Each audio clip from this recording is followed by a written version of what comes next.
we hunted quite a lot, and then, we came across this quaint little building tucked behind this lovely garden.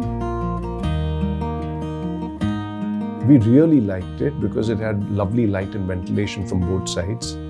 It was abutting a garden, so that's rare in Bombay, where you're sitting in your cabin and you can actually look out at a garden space.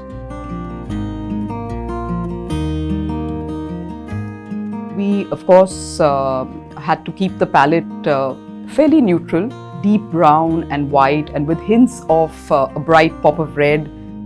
And we've actually kept it very simple. The garden was on one side. We've kept our cabins, our conference room, the reception towards the garden side. We've kept the staff area opening up onto the other side, the east side, so they get their natural light and ventilation. I think it kind of gels with our entire architectural strategy, because whenever we chance upon designing a new structure, a space, whatever it is, whatever scale it is, I think we like the entire idea for it to be open. So we've just remained here for the last 22 years. We've always intended to have glass, so one, we can maintain eye contact with our staff outside. It's incredibly important. All our work is very interactive. Since both of us, husband and wife, are working as a team, memories are immense, because from the time we've started this office, apart from just work memories, I mean, even if you look around the cabin, things which have been gifted, some client has given us something on the successful completion of a project.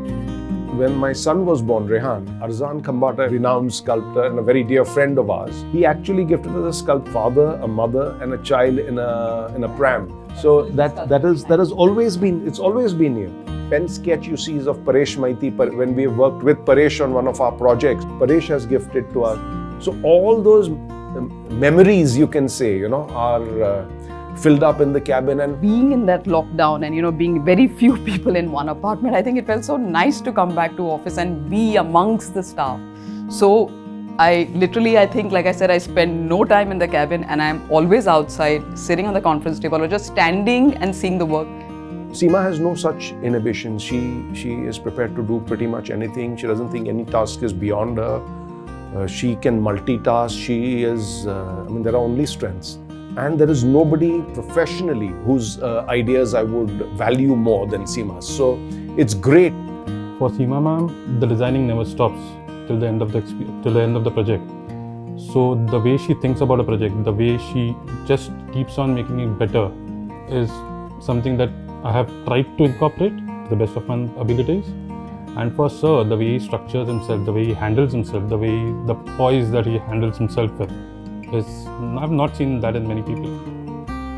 He knows how to define the project, how to you require to stop right now, we require to start, all his scheduling, and he's always so perfect on his timelines and his execution and his detailing. It's just simply wonderful. Punctuality, consistency and determination, what I imbibed from them, and it helped me very well in my life, in my professional career, in my personal life too. A melding of design sensibilities. They have a very restrained vocabulary. It's very elegantly put together. It's very structured. We kind of know where everything fits, so that at the end it looks like it's always belonged there.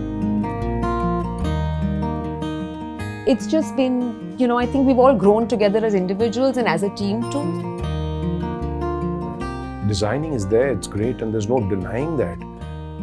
But the client is finally living in an end product or utilizing an end product, whether it's a house or an office space or a showroom, whatever it may be. It's also the implementation of the design. So right from the quality of material to the detailing, to the finishing, to the selection of the workers, the karigars, we are presenting the fancy design and we are ensuring that it is getting executed, and we are delivering a complete, comprehensive product to the client.